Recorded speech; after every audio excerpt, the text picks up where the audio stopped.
இன்றைய வேத வசனம் யோவான் 14:18. நான் உங்களை திக்கற்றவர்களாக விடேன், உங்களிடத்தில் வருவேன்.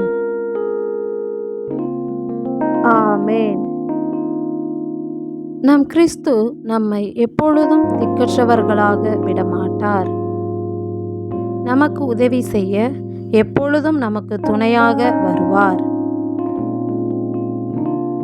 நம் கிறிஸ்து தம் சீடர்களுக்கு இந்த வார்த்தையை சொல்லியவாறு,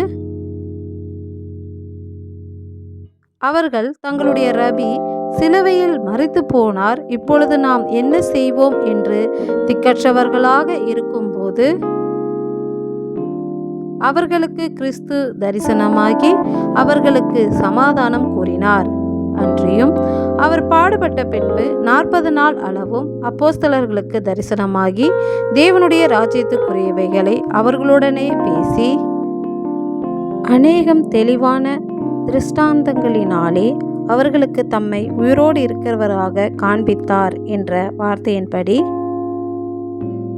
அவர் 40 நாள் அளவும் தம்முடைய சீடர்களை தெளிவாக்கி பலப்படுத்தி தாம் அவர்களோடு இருக்கும் விசுவாசத்தை உறுதியாக்கி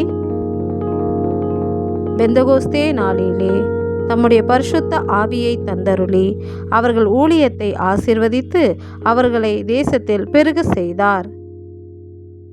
இன்றும் எல்லாம் முடிந்தது என்ற நிலைமையில் இருக்கும் நம்மை பார்த்து தேவன் இந்த வார்த்தையை சொல்லுகிறார்.